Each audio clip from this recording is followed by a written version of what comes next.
I know we're probably running short on time, and I want to make the obvious transition here to also Stranger Things, because that's been such a big part. I fucking loved the new season.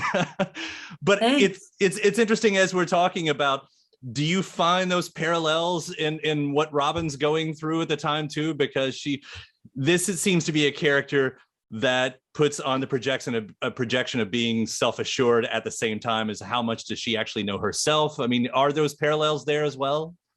I love that you see Robin as being self-assured. I feel like most people see Robin as being like kind of not like insecure and like, or and like kind of like nervous and like silly. I kind of see Robin as being self-assured too, because she's just sort of being like, can't really help but be herself. Mm-hmm. And I think that, and again, this kind of goes back, actually like does loop back to the record, in that like, I think when I was young, like when I was a kid before puberty, and like even in aspects of high school, I couldn't help being myself.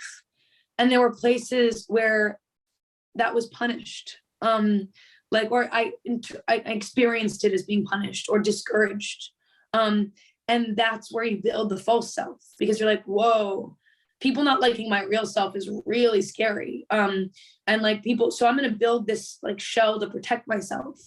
And I think that Robin is like both, is sort of in that amazing transition period of having kind of been the true self. The child self is still there. She's really young, but also has the weight of society encroaching in, kind of pressuring her to build a false self. But then the kind of both the friendship with Joe and the stakes of what's going on in their environment make it kind of impossible for that to be the center focus of her life. Like the center focus of her life is this friendship and these like, I love that scene in the finale where Joe and Robin are talking and Robin's like, I don't care about my love life right now. Like, dude, like I don't, and of course she does care, but she's also like mature and is like, got a lot of other stuff going on. And you matter to me. And like, these relationships matter to me. And I'm going to figure, and that's kind of the nice thing about friendships and adventure and like, is that they can kind of take you out of the game of society and put you into just, you have to be yourself because you don't have enough energy to be anyone else. And I think that's also a way that I've been feeling as like I've been working more and all this stuff is like, oh wow, keeping up a false persona under this schedule is just a little difficult. I'm just too tired. And thanks to my guest. Also, thanks to you for checking out the episode in the series. Before you get out of here, hit that subscribe button.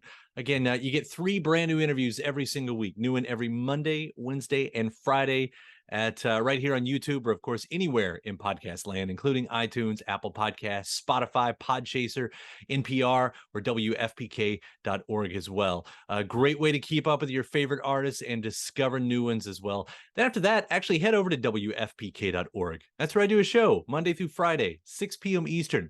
It's an hour full of song premieres, music news, anniversary spins, bonus interviews, Monday through Friday, 6 p.m. Eastern at WFPK.org.